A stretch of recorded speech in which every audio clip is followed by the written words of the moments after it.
The Great Hall of the Galactic Council had always been a place of calm discussions and slow decisions. But on that day, the air felt tight and heavy. Delegates from dozens of species filled the curved rows of seats, each one watching the center platform where the human delegation stood. Lights from floating drones cast soft blue patterns across the floor, but even that beauty could not hide the tension. The humans stood quietly, waiting for the final verdict. They had been part of the council for years, but suspicion around them had grown with every passing season.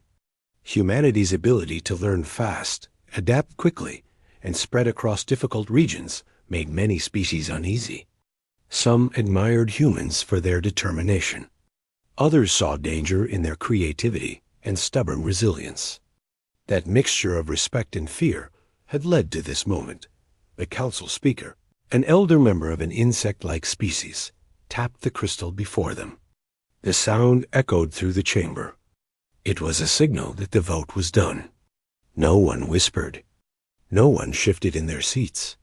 Every eye was fixed on the light panel above the speaker as it displayed the results. The decision had been made. The council had voted to exile humanity from all shared space, shared stations, and shared political influence. They were no longer welcome. The humans were not attacked or arrested. They were simply being pushed out, as if someone had erased their name from the list of important voices. The human ambassador did not shout. He did not argue. He only nodded once, calm but firm, as if he had expected this outcome long before the vote even began. His team stood behind him with a silent strength. Many of the alien delegates had thought humans might break into anger or panic, but the humans remained steady. Their calmness unsettled the hall far more than any protest would have. The speaker read the decision in a slow, formal tone. Each word carried the weight of finality. The council claimed the vote was for galactic safety and long-term stability, but many in the room knew the truth. It was fear, not logic, that had driven this moment. Fear that humans were advancing too fast. Fear that humans were becoming too influential. Fear that humans might reshape the power balance of the galaxy. There had been incidents in the past, arguments over borderlines, disputes over technology, sharing, misunderstandings during joint missions. But nothing humans had done was extreme enough to justify exile. Still, fear grew louder than reason, and fear usually wins in politics. The human ambassador listened to the long explanation without interrupting. When the speaker finished, the hall fell silent again. Everyone expected a counter-speech, or at least a complaint. Instead, the ambassador simply said that humanity acknowledged the council's decision and would comply fully. But few alien delegates exchanged confused glances. This was not the reaction they had prepared for. Some had feared humans would lash out. Others hoped humans would beg for reconsideration.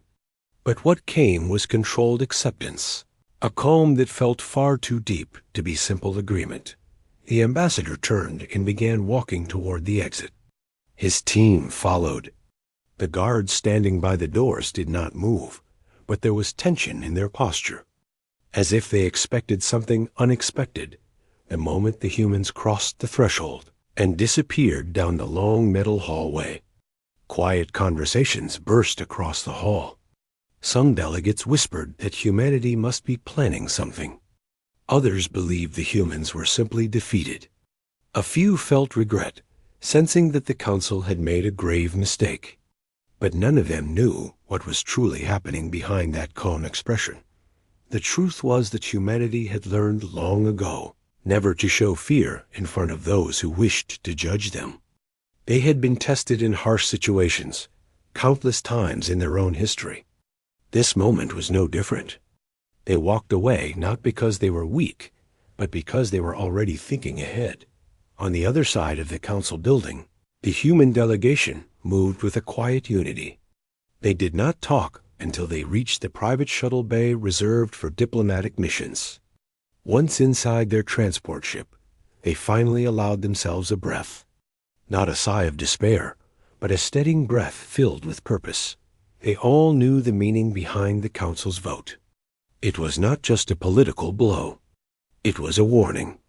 If humanity stayed in Council space, more restrictions would come, more pressure, more attempts to limit their growth, and eventually, perhaps something worse. But exile was not the end. It was a doorway. While the Council believed they had pushed humanity aside, they had actually removed the last chain holding humans back. Without the rules of the Council, humanity was free to move, free to create, free to expand.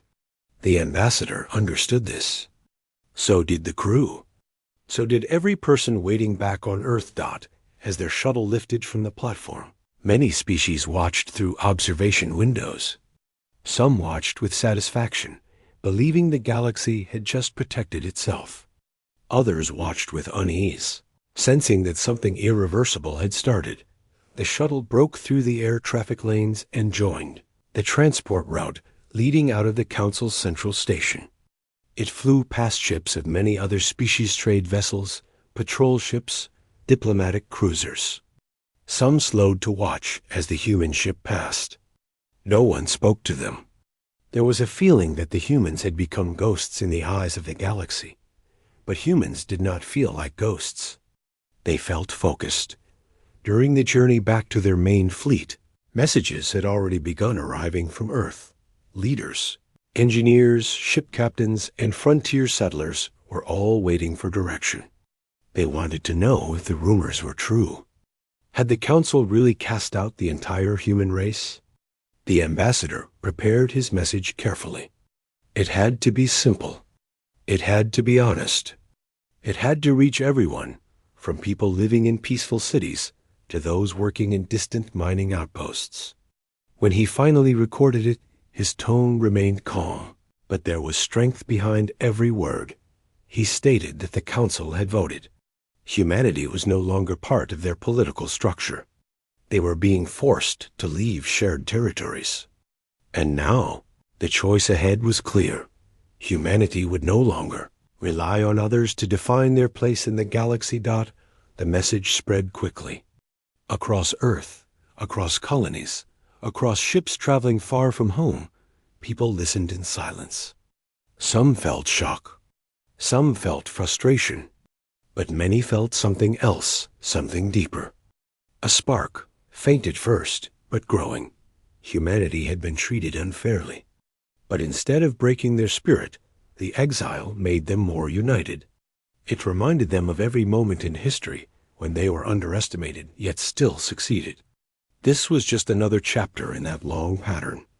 Back in the council hall, the delegates resumed their discussions, pretending the vote had brought peace. But an uneasy feeling lingered. Some sensed that nothing had been resolved. Instead, something had been unleashed. One younger delegate, newer to politics and less hardened by prejudice, quietly asked an elder member if they had made a mistake. The elder brushed off the concern, insisting humanity would fade without council support. They believed humans needed the council more than the council needed humans. They were wrong. Far away, the human ship continued on its path toward the fleet. Thousands of humans across different sectors waited for orders, ready to leave every corner of council space, ready to gather, ready to rebuild, ready to push forward into new territory. The exile was not an end. It was the beginning of a new direction. And while the council celebrated their decision, completely convinced they had stopped a rising threat, they had actually done the opposite. They had removed every limit. They had forced humanity to step onto a new path, one that would reshape everything the galaxy thought it understood. The humans would leave quietly, but they would not disappear. And the galaxy would soon learn that pushing humanity away was the last thing they should have done. When the news of exile spread, the reaction across human space was strangely calm on the outside.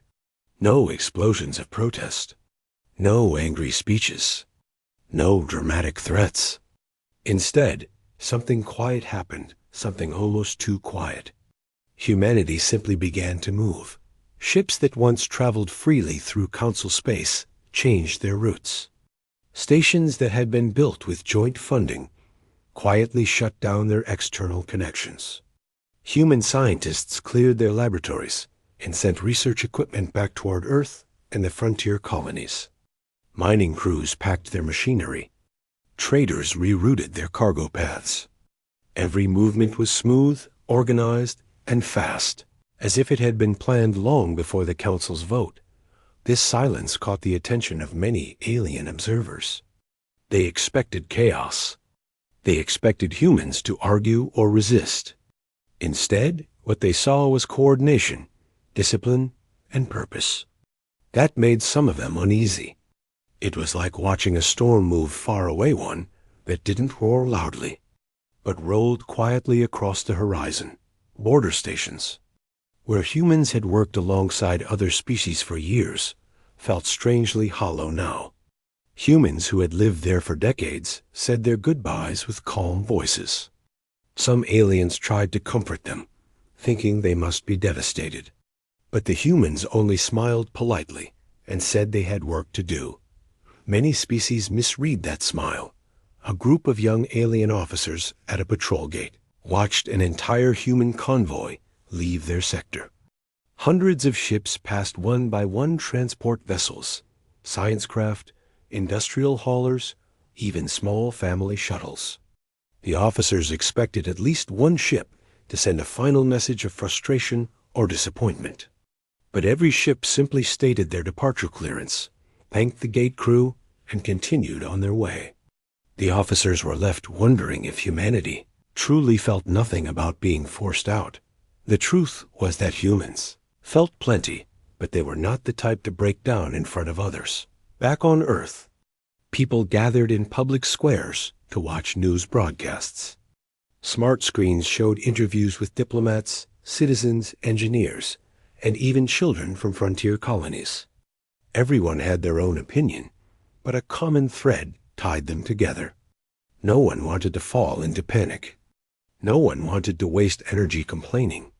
They knew the galaxy would be watching them closely, waiting to see if they would crumble.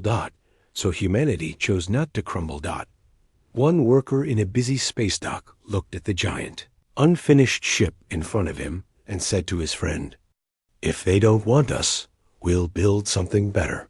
It was a simple sentence, but it reflected the mindset spreading everywhere. Humans had always built their best achievements during difficult times. This exile was just another push, and humans were very good at turning pushes into progress. Across the colonies, things began shifting fast. Factories that once supplied products to council markets now shifted to supplying human fleets.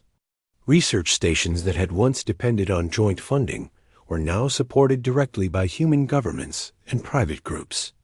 There was no pause, no stop. Everything simply redirected.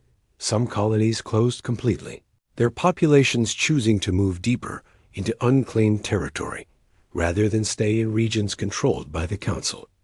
Transport ships carried thousands of people at a time, leaving behind stations that had once been full of life. From orbit, abandoned platforms looked like empty shells. But they were empty only because humanity had chosen to take its energy elsewhere. A few Council inspectors flew through these abandoned zones and were surprised by how cleanly everything had been handed over. There was no sabotage, no damage, no signs of anger. Everything was left in good condition, as if humans wanted to avoid giving anyone an excuse to accuse them of wrongdoing. At the same time, something else was happening behind the scenes. Human command centers across various star systems were sending encrypted messages not to the Council, but to each other. They were gathering data, analyzing resources, planning new routes, choosing new areas to expand into. Every satellite, station, and ship that belonged to humans was being pulled into this massive coordination effort, creating a picture far bigger than any single species could see. Council might have expected humans to scatter in confusion, but instead humanity drew closer together than ever. Among the frontier settlers, people who lived on rough, barely habitable worlds, the news of exile came almost as a challenge. Many of them had left Earth long ago to build new lives on distant planets. They had never felt fully welcomed by the Council anyway, so losing membership didn't shake them. If anything, it gave them motivation at one settler, while repairing the outer hull of a dusty outpost, said to his neighbor, "If the galaxy won't give us a seat, we'll make our own table."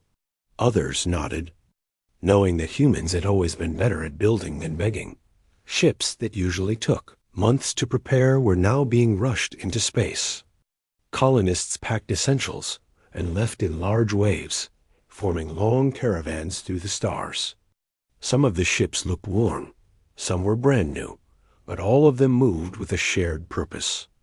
Their engines glowed like tiny lights crossing the dark dot as humanity pulled its presence away from Council-controlled zones. The Council halls felt strangely quieter. It wasn't just the absence of human voices. It was the sudden realization that the galaxy was losing a force that had always kept things lively and unpredictable. Few delegates felt uneasy as they watched. Analytics reports showing how quickly humans were withdrawing. One elder delegate commented privately to another, "They are too quiet." He had seen other species collapse under political pressure, but humans were not collapsing. They were organizing. Still, the Council officially celebrated their vote. Some believed the galaxy would be more peaceful without humans pushing new ideas or challenging old systems. They believed humans would fade into distant regions and eventually become irrelevant. They believed the exile would weaken humanity, not strengthen it, but the Council didn't understand human history. Humans had always been pushed out of comfortable places, and every time they were pushed, they built something stronger somewhere else. Meanwhile, back in human space, fleets gathered. Dozens of large carriers, hundreds of support ships, thousands of smaller crafts, all forming one continuous flow toward the frontier. The largest shipyards were working day and night. Engineers slept in shifts. Pilots trained nonstop. Science teams were already testing new propulsion systems that the Council had once restricted. Without those restrictions, progress suddenly accelerated. Even ordinary citizens felt the change. There was a new energy in cities, a feeling as if the entire species had turned its face toward the future. People talked about possibilities. They talked about exploring new regions where the Council had never ventured. They talked about building something different, something not limited by old politics. Children asked their parents if they would still get to meet aliens. Parents reassured them that the galaxy was still out there. This was not a wall placed around humanity. It was a door leading them somewhere new. All across human networks, a phrase began repeating quietly. "We move together." It wasn't an official slogan. It wasn't made by a government or organization. People just started saying it, and it spread naturally.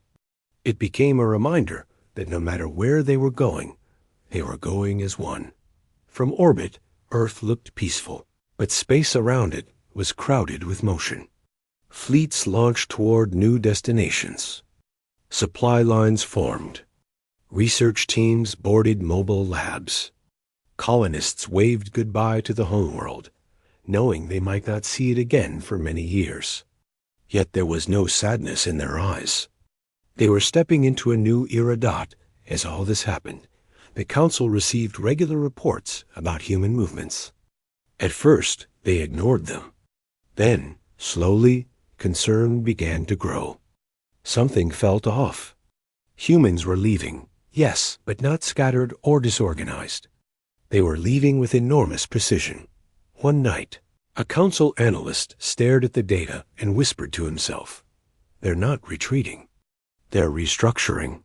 But by the time he understood what that meant, humanity had already vanished from Council space, like a great tide pulling back from the shore. Preparing for something bigger. The galaxy didn't know it yet, but this silence was only the beginning. Humanity was not disappearing. Humanity was preparing. And soon, everyone would realize that exile had not weakened them at all. It had only set the stage for something much larger. The frontier had always been a distant dream for many humans. A place talked about in stories and documentaries. A place where the brave and restless went to start new lives. But after the exile, the frontier suddenly became something else. It became the future. When the first wave of humans arrived at the edge of council maps, the space around them looked empty and endless. There were hardly any trade routes, no major stations, no friendly patrols watching over them. The council had always called these areas unsafe and unstable. But humans didn't see danger. They saw opportunity. Ships arrived one after another, filling the dark space with trails of blue and white lights. Big transport ships carrying families, smaller scout vessels, giant industrial haulers filled with machines, and long-range science crafts all moved in steady lines, as if pulled by a single invisible force. When the first fleet reached the chosen star system, the captains opened a channel to everyone on board. They explained that this region would be humanity's new beginning. Some of the planets were difficult. Some had storms strong enough to tear apart old-style structures. Some had thin atmospheres, but none of that scared them. Humans had tamed deserts, frozen lands, and oceans back on Earth. Harsh things didn't push them away. They pushed them forward. The moment they began landing on the first planet, everything changed. People didn't stand around waiting for instructions. They got to work immediately. Builders started setting up protective domes.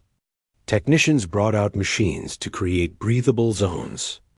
Survey teams walked across the rocky ground, placing small markers to outline future neighborhoods, farms, and energy stations. It wasn't perfect. The wind was sharp, the ground was uneven, and sometimes the nights were so cold that early shelters shook. But no one complained. Humans had always been good at turning impossible places into livable worlds. They almost seemed to enjoy the challenge. A group of children stepped out of one transport ship and looked around with wide eyes. Their parents pointed out the mountains in the distance and the unusual plants growing in small clusters. The children didn't see exile or loss. They saw adventure. They ran across the dusty ground, leaving small footprints behind. Those footprints, simple as they were, became a symbol of everything humans were doing, claiming a new home without waiting for anyone's permission. In orbit above the planet, massive construction ships floated like metal giants.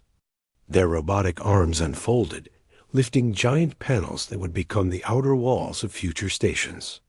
Human engineers worked inside control rooms day and night, guiding every movement with calm focus. They didn't need commands from the council. They didn't need approval. They had the freedom to build whatever they wanted, and they built fast. Within weeks, entire districts were standing. Domes filled with breathable air glowed under the planet's strange sky. Solar arrays spread across the surface like shining petals. Water filters hummed, turning frozen underground ice into clean drinking water. Greenhouses sprouted the first leaves of crops that would feed thousands. From orbit, it looked like a patchwork of human determination, small lights appearing across a dark planet, each one growing brighter. But this was only the beginning. As the first colonies stabilized, more ships kept arriving. Some people came because they had nowhere else to go. Others came because they wanted a fresh start. Many came because they were tired of being treated as a threat by the council. Out here, no one looked down on them. No one told them what they couldn't build. They could experiment, invent, and push forward as far as they wanted. Many of the new settlers came with skills that suddenly had no limits. Scientists who had once been restricted by council rules now tested advanced reactors, new forms of energy storage, and experimental shield designs. Engineers created prototypes without needing approval. Builders redesigned cities from scratch, making them smarter, cleaner, and stronger than anything built before. Some people who had been simple workers on Earth suddenly discovered new talents. They learned to operate frontier machinery, plan resource routes, and build structures that could survive violent storms. Everyone had a role. Everyone mattered. No one felt like they were just another number in a giant system. As the frontier colonies grew, so did humanity's confidence. But while the settlers worked on their new homes, others were preparing something even bigger. Far from the planet, in the empty stretch between star systems, humanity began building what some people started calling the backbone. It was a chain of giant stations, shipyards, and supply hubs that connected the frontier colonies like beads on a string. These hubs were massive, larger than anything the Council had ever allowed humans to construct before. Some were floating cities. Some were giant factories. Some were training academies for pilots, engineers, and explorers who would push deeper into unknown regions. In one of the shipyards, a young trainee watched a new warship being assembled. She wasn't holding a weapon or wearing armor.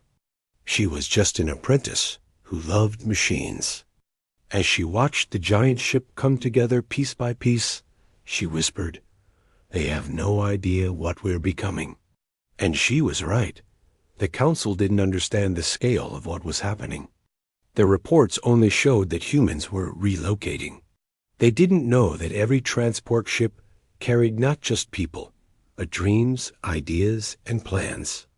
They didn't know that every colony wasn't just a shelter, but the foundation of something far greater. Human leaders didn't call their gathering effort an empire yet.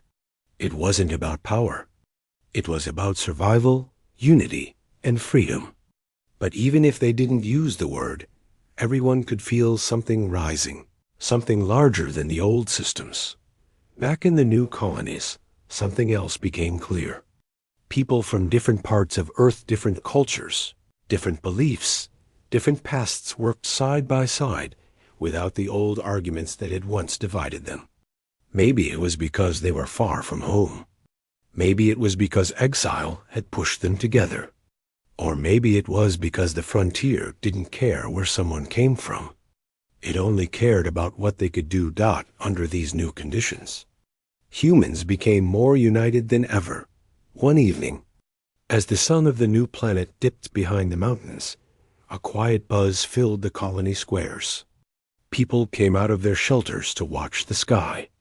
A fleet of new ships was arriving, their engines glowing like stars being born. The sight filled settlers with pride. It was a sign that humanity wasn't fading into the darkness. They were lighting it up. Some settlers cheered. Some simply smiled. Others stood quietly, taking in the moment. They all felt something simple yet powerful hope. On the far edge of the frontier, scout ships pushed into unexplored regions. They discovered systems with strange mineral-rich asteroids, planets with unique ecosystems, and nebulae filled with rare energy particles. Every discovery opened more possibilities. Every possibility pushed humanity forward. This was not running away. This was rising. By now, other species had noticed the movement. Some traders whispered that humans were building something enormous. Some explorers reported seeing new stations in regions that had been empty for generations. But they didn't fully understand. They only saw fragments of a much bigger picture. But humans understood. They were building a network, a foundation, a future where they didn't have to ask for permission, a place where no one could exile them again. The frontier that once looked lonely now glowed with life. Ships traveled in steady paths.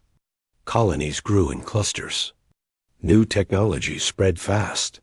People worked with excitement rather than fear. It was no longer just survival. It was growth. It was ambition.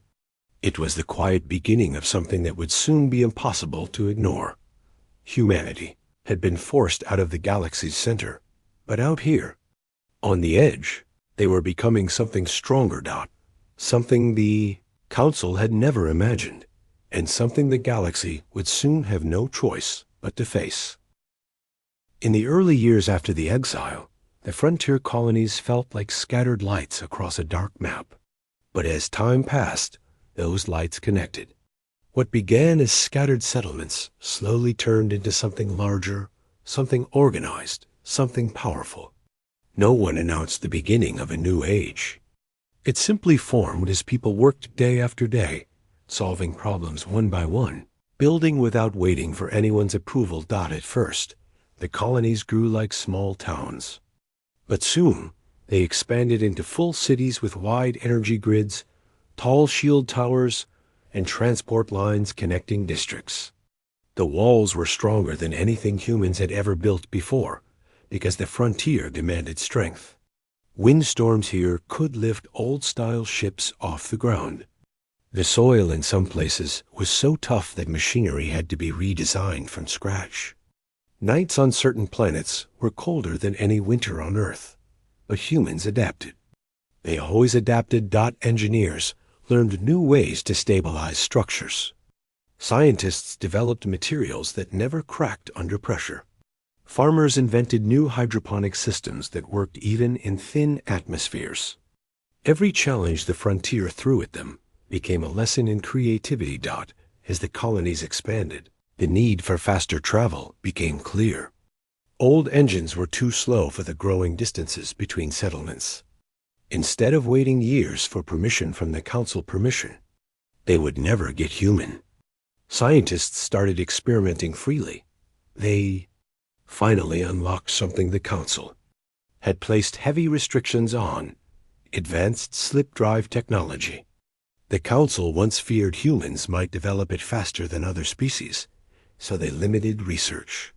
Without those limits, human scientists worked non-stop, testing new designs, learning from failures, and improving prototypes until one day a new engine hummed to life.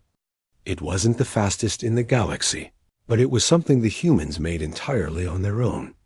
When the first test ship activated the new drive, the entire research team held their breath. The space around the ship bent for a moment, and the ship vanished and reappeared several seconds later across the testing range. When the pilot reported everything stable, the room erupted in cheers. They had done what dozens of alien engineers claimed would take a century. And this was only one achievement. Elsewhere, medical teams were designing faster healing chambers for settlers injured in accidents. Energy specialists created safer fusion reactors that could run for years without maintenance. AI engineers developed support systems that managed city infrastructure, ship navigation, and construction schedules, not to control humans, but to become tools that helped them build faster and smarter.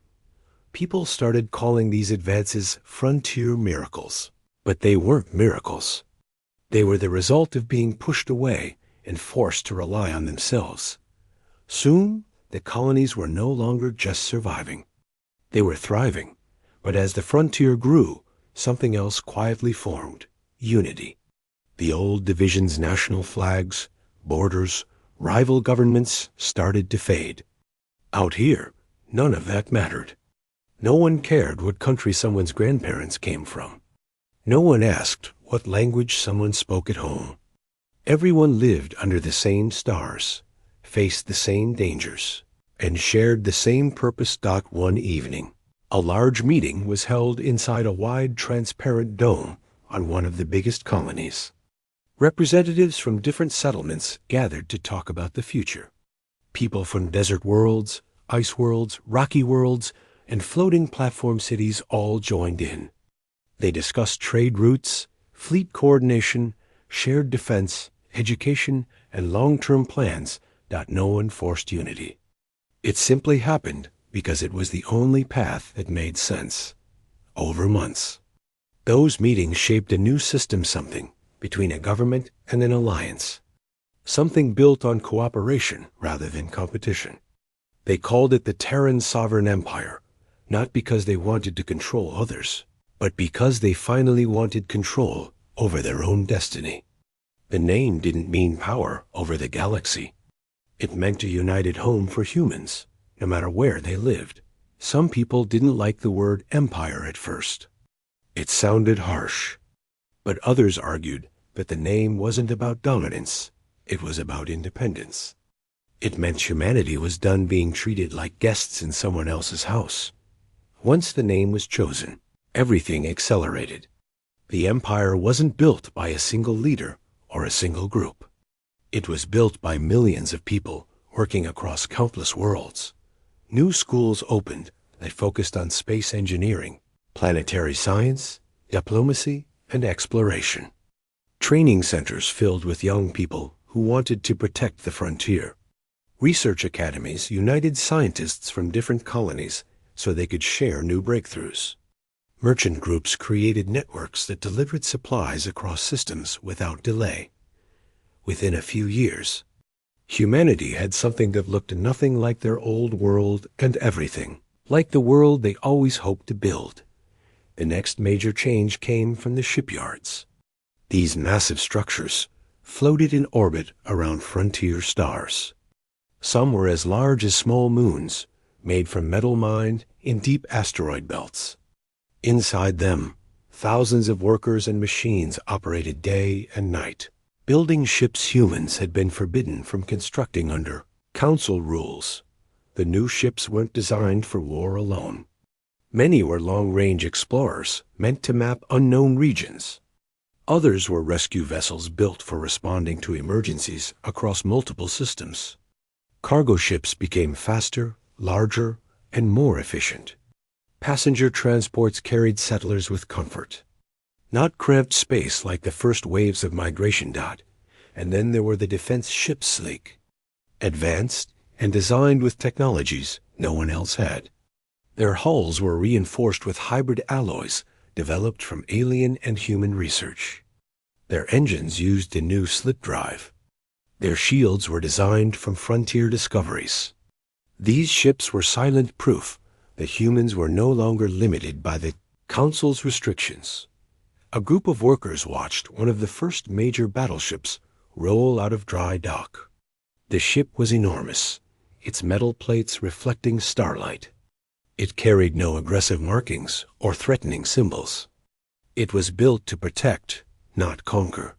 But its presence alone showed how far humanity had come. As the workers admired it, one of them said quietly, "This isn't revenge. This is growth."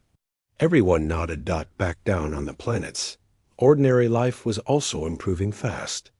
Houses became warmer and more resistant to the strange climates. Advanced farming produced more food than ever, making shortages almost unheard of. Roads and public transport connected cities that used to feel far apart. Families began living with a new sense of stability. Children grew up knowing they were part of something bigger than one colony or one planet. They learned about the old exile, but didn't carry bitterness. They carried ambition. They imagined exploring the deeper parts of the galaxy, discovering new worlds, making new friends, and building new futures. There was even art murals painted across colony walls, songs created by frontier musicians, stories shared around evening lights. These works captured the emotion of the human journey, the pain of exile, the pride of rebuilding, the excitement of discovery. Even the old generation felt something they hadn't felt in years: dignity. They no longer needed to stand in front of the council, waiting for judgment. Their worth wasn't measured by another species. Their progress wasn't limited by someone else's fear. Humanity was finally standing on its own. Meanwhile, scouts pushed deeper into the unknown.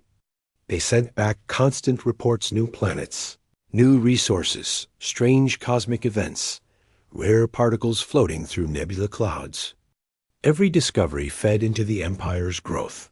Some scouts even encountered species that had never met humans before. These new species didn't carry old fears and old stories about humanity. They saw humans only as explorers, not as threats.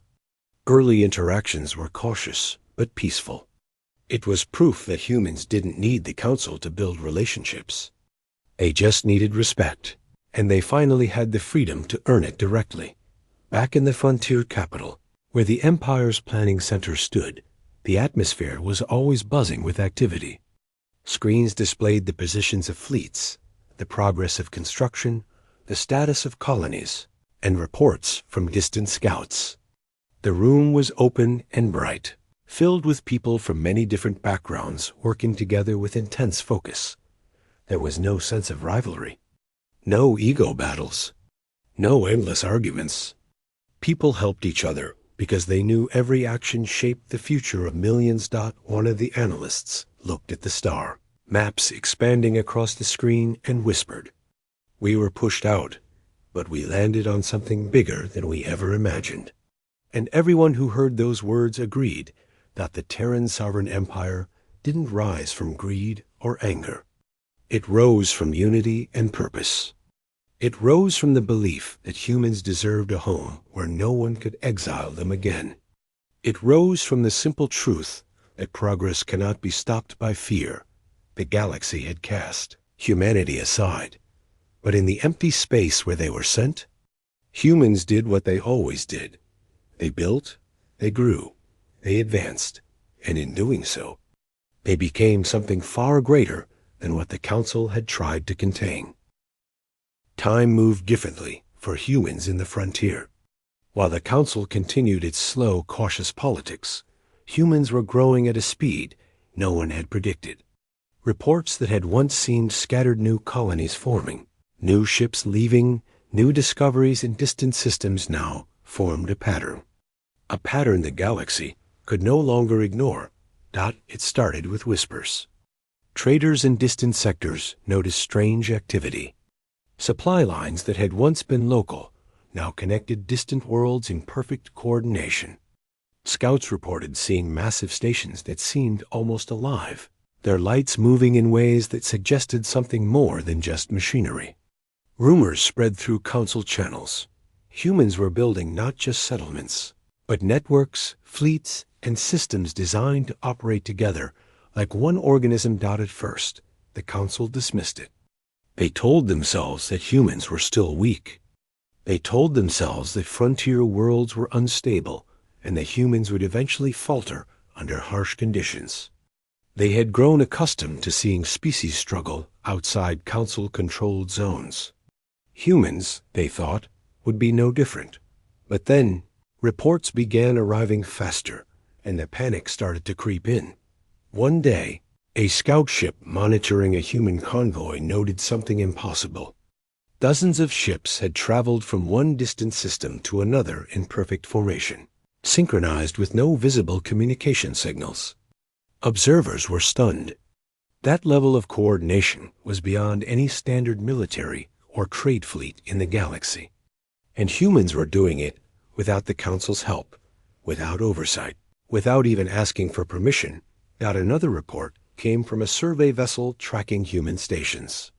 It described enormous structures orbiting frontier stars, massive shipyards, capable of producing hundreds of ships at once. Some of these ships were exploratory, others were transport vessels, and a few were clearly designed for defense. The sheer scale of construction was breathtaking. It was no longer about survival. Humanity was preparing for something bigger. Delegates in the Council Hall began to murmur nervously. They had expected a slow decline. They had expected humans to scatter and weaken. Instead, humans were stronger, faster, and more coordinated than any species had imagined. One elder delegate, long experienced in interstellar politics, leaned toward a younger colleague and whispered, "We've underestimated them for the last time." The Council quickly tried to assess the threat, but the information was incomplete. Humans were no longer operating like a single colony or even a few planets. They had become a web of interconnected worlds, fleets, and stations. Their technology, refined in the harsh frontier, exceeded many species' expectations. And most importantly, humans were united. There were no internal disputes weakening them. No endless debates. Every decision seemed purposeful, every action deliberate. The Council realized that they had made a grave mistake. They had not weakened humanity, they had given them freedom. Freedom to grow, freedom to innovate, freedom to build an empire without anyone's restrictions. Across the frontier, the Terran sovereign empire was still forming, but its presence was undeniable. Colonies were expanding, linked by hyper-efficient transport routes. Science teams shared discoveries instantly. Ships traveled faster, carried more cargo, and explored farther than ever before.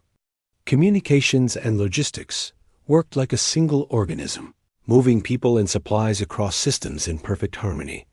Humanity's reach was no longer limited by politics, rules, or fear. The frontier was vast, but humans were filling it, claiming it not by force, but by persistence and skill. The Council sent delegations, hoping to understand what was happening, but humans did not respond the way the Council expected. They did not plead for recognition. They did not seek revenge. They did not beg for permission to continue. Humans were too focused on building, on learning, on connecting their systems. The Council had nothing to influence them with, because humans had grown beyond dependence. One particular incident caused panic among Council members.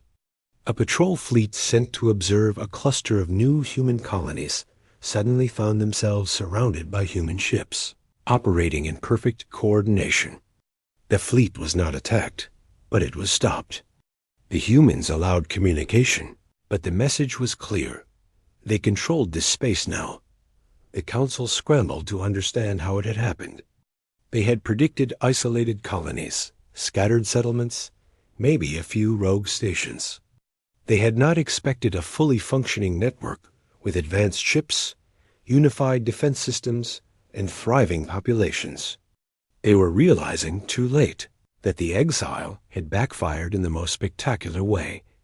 Across human-controlled space, life continued normally. Families built homes on new worlds. Scientists conducted experiments on planets with extreme conditions. Pilots trained for long-range travel.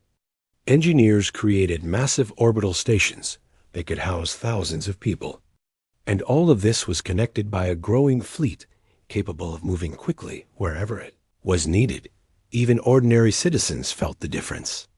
Life in the frontier was not easy, but it was full of opportunity.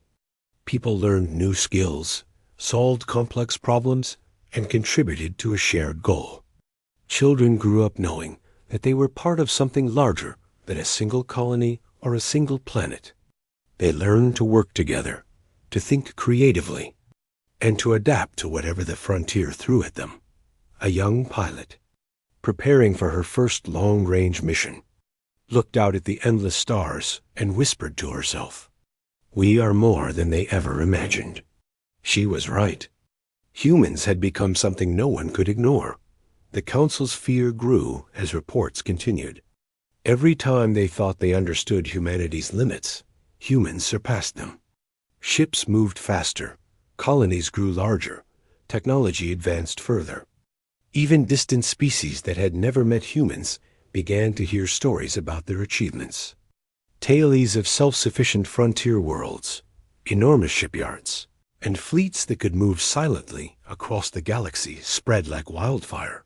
Some Council members realized the full irony of their actions. By exiling humanity, they had removed every restriction that had once limited their growth. They had freed humans to innovate, expand, and unify. What they had intended as punishment had become the greatest gift humanity could have received. In the frontier, the Terran sovereign empire quietly continued its expansion. Humans did not seek conflict. They did not declare war.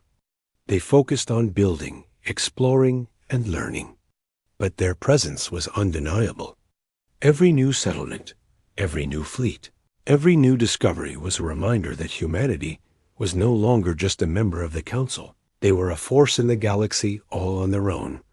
Across the Council chambers, fear and uncertainty replaced the sense of security that had existed before. Delegates who had once celebrated humanity's exile now whispered about what might come next. Some wanted to send envoys to attempt diplomacy. Others suggested preparing for defense. A few even considered trying to stop humanity by force. But no one knew how to reach them, and no one understood the full scale of their growth. Meanwhile, humans continued without hesitation. Every challenge in the frontier became an opportunity. Every obstacle in technology, navigation, or resource management was solved through innovation.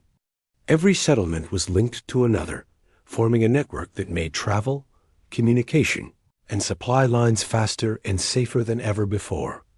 Even isolated outposts contributed to the empire's growth. Every discovery of rare minerals, every successful colonization, every advancement in energy or shielding technology was shared instantly across the network. There was no competition, no unnecessary rivalry, no wasted energy. Everything fed into the empire's growth dot, and slowly, a new reality began to take shape. The galaxy had underestimated humanity.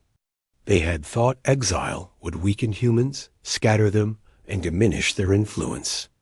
Instead, exile had done the opposite. It had allowed humans to build an empire from scratch, free from oversight, free from restrictions, free to become what they were capable of. The first signs of this reality began to reach the Council in reports from distant sectors. Ships previously thought to be small patrols were now coordinated fleets. Outposts that seemed insignificant were now strategic hubs. Scientists who had once depended on Council funding now worked independently, creating technologies that rivaled anything the Council had developed. Panic grew quietly but steadily. The Council realized they were no longer dealing with scattered exiles. They were witnessing the rise of a new power. And it was too late to stop it. In the frontier, humans never sought confrontation. They didn't gloat or boast. They didn't seek revenge. Their goal was simple: to build, to explore, and to thrive. But their very presence reminded the galaxy that underestimating humanity had been a mistake. A commander in one of the frontier fleets observed a distant system filled with strange nebulae and rich mineral belts. He looked at the young cadets under his command and said, "We're not just surviving out here. We're creating something the galaxy has never seen before." The cadets nodded, understanding that they were part of something larger, something unstoppable. As more systems were connected, more fleets built, and more colonies stabilized, the Council could no longer ignore the truth. Humanity had risen beyond exile. Humanity had risen beyond expectation. Humanity had risen beyond fear. And the galaxy had to realize it. By the time the Council realized the full scope of humanity's growth, it was already too late. What had once been scattered frontier colonies and small fleets had become an interconnected empire, with systems linked by trade, communication, and defense networks that stretched across light years. Humans were no longer an exiled species. They were a force, united and unstoppable, quietly but undeniably claiming their place in the galaxy. The Council convened in emergency, session after emergency session. Delegates argued, debated, and tried to understand what had happened. Some still refused to believe it. "They are just frontier colonies," one insisted. "They cannot possibly match Council resources," another said. But the reports told a different story. Humans had advanced faster than anyone imagined. Their ships were faster, their fleets larger, their technology superior, and their coordination unmatched. Every time the Council thought they had humans contained, another report arrived showing that humans had expanded into a new sector, discovered a new resource, or constructed a new station that dwarfed anything in Council space. The Council had thought that exile would diminish humans, that exile would scatter them, weaken them, and allow other species to fill the void. But the opposite had happened. Exile had freed humanity from the slow, restrictive processes of interstellar politics. It had forced them to rely on their own intelligence, ingenuity, and cooperation. It had given them the freedom to build, explore, and innovate without interference. Meanwhile, humanity did not rush to confront the Council. There was no declaration of war, no blaring announcements, no threatening messages. Humans continued their expansion quietly but efficiently. Colonies grew into cities, cities into networks, networks into regions that were fully self-sustaining. Their fleets moved in perfect synchronization. Their stations became hubs of knowledge and production. They were prepared for conflict, but they sought peace. Their growth was not fueled by anger. It was fueled by purpose. In one of the frontier command centers. The human ambassador, who had once stood quietly in the council chamber as exile was declared, looked at a star map showing the reach of the Terran sovereign empire. He did not smile because he did not need to.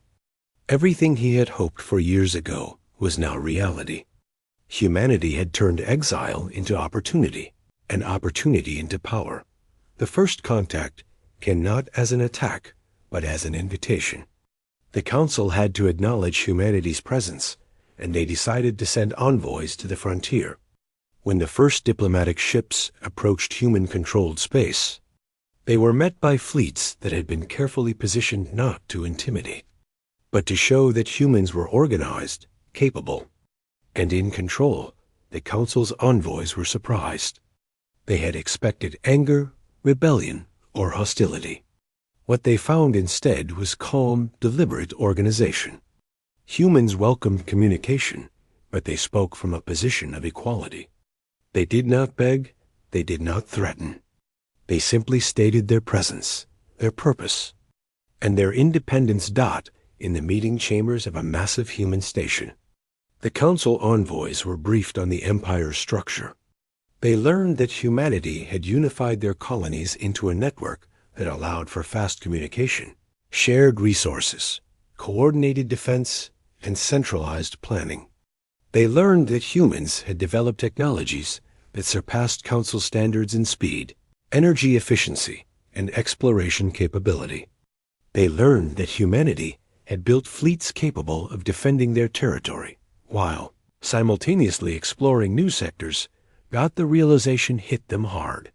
Humanity had become something the Council could not ignore. They had grown not because of politics, not because of alliances, not because of permission, but because they had been forced to rely on themselves. And the results were far beyond anything the Council had anticipated. When the Council finally convened with human representatives in a neutral system, there was a mixture of fear, respect, and awe. The human ambassador spoke calmly, his words deliberate and measured.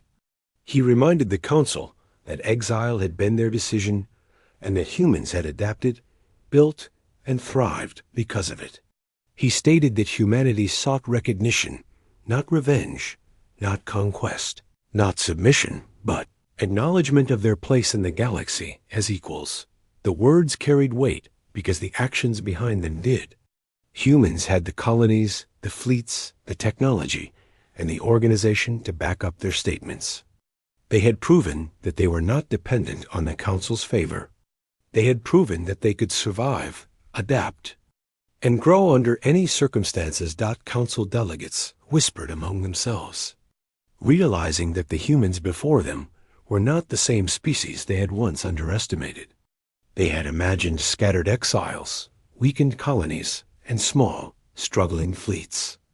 What they faced instead was an empire that had learned from every hardship, grown from every challenge, and united under a vision of progress and purpose. Over the following weeks, negotiations began not over territory or resources or power, but over recognition, trade agreements, and joint scientific endeavors. Humans approached these talks not as supplicants, but as equals. They insisted that any collaboration must respect the independence and sovereignty of their colonies. They were willing to share knowledge, technology, and resources, but only on terms that acknowledged humanity's achievements and their right to self-determination. Not even ordinary citizens of the Terran sovereign empire felt the impact of this acknowledgement. They had lived in the frontier, endured hardships, and built the foundations of an empire from scratch. Now the galaxy was being forced to see what they had accomplished. There was a quiet pride in knowing that exile had not broken them, but had strengthened them. Humanity's approach was deliberate. They did not flaunt power or seek to humiliate the Council. They did not demand territory they had not already claimed, nor did they seek revenge for past slights. Their message was simple. Humans had been pushed out. Humans had survived. And humans had built something worthy of respect. Reports of the Terran, sovereign empire's strength, began to circulate throughout the galaxy. Other species that had once ignored or feared humans began to take note. Traders sought new trade routes with human colonies. Scientists requested collaboration on research projects. Diplomats asked for permission to establish contact. The humans had become a center of influence without ever attacking anyone or seizing power by force. Meanwhile, within the Empire, life continued with the same sense of purpose and unity that had defined humanity's growth since exile. Colonies thrived. Ships traveled across vast distances. Technology advanced at a pace that astonished even the humans themselves. And yet there was no arrogance. There was no recklessness. Humanity's growth had been hard-earned, and everyone understood the value of discipline, cooperation, and vision. The final realization for the Council came slowly. They had tried to contain humanity, to limit them, to push them aside. Every action they had taken had been based on fear or prejudice. Every expectation they had held about humans had been proven wrong. By exiling humanity, the Council had done something they could never undo. They had created a species that had learned to thrive without limits, to grow without restrictions, and to unite without external control. When the human ambassador finally spoke to the Council in a formal session, he summarized what everyone already knew, but few were willing to admit. You tried to push us away. You thought we were a threat. We were not broken by exile. We were strengthened. We were united. We built. And now we stand before you, not to threaten, but to show that humanity has earned its place among the stars. There was silence in the chamber. No one argued. No one interrupted. Even the most skeptical delegates recognized the truth in his words.